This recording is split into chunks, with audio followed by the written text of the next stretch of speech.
everybody, welcome back to the channel. It's Mike here, the FPV Evil Monkey, and today I'm testing out a new antenna. Now, as you guys know, I've been running the R9 for quite some time, and I'm actually going to be switching over to the Crossfire, but I thought before I switch over to the Crossfire I would try out the basically it's FrSky's version of the Immortal T antenna. This goes across like that, so you can see I've 3D printed a couple of things courtesy actually of Derek and his drones from Team Hot Dog. So yeah, we'll see if this helps with the range, if it doesn't help with the range, if it's about the same. I don't know, but I'm here at the nice soccer fields over here. I gotta watch out over there, I gotta stay away from that, but I should be okay over here. And then we're just gonna do a quick pack just to test it and see. I did this on my freestyle drone as well, so we'll see how it goes.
right, so I did do the flight in DVR footage so you guys could see the RSSI the whole time. As you can see, it didn't really drop all that much. It did towards the back, and I usually get interference back there, and that's where it tends to, like, if I go way back there, it will drop drastically. But this time it stayed in the 50s and 40s. I only saw it drop really bad once. But other than that, it stayed really good. So I'm actually really impressed with the T antenna. Now I'm still going to be getting the Crossfire just because it's a little bit more dependable and it's just a better system for long range. So, but I'm going to keep testing this and see how these antennas do.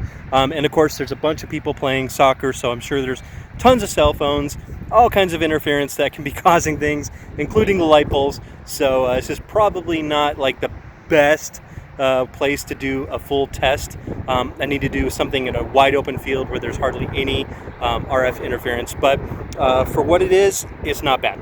It's doing pretty good. And the other thing I changed to is I changed back to the original antenna from the Super 8 antenna. The Super 8 antenna, I don't know if it was just from me undoing it and doing it from the controller so many times that it finally wore out, but it's been giving me horrible range. So back with the original does pretty darn good. So hope you enjoyed this short flight, and I'll be doing some more testing.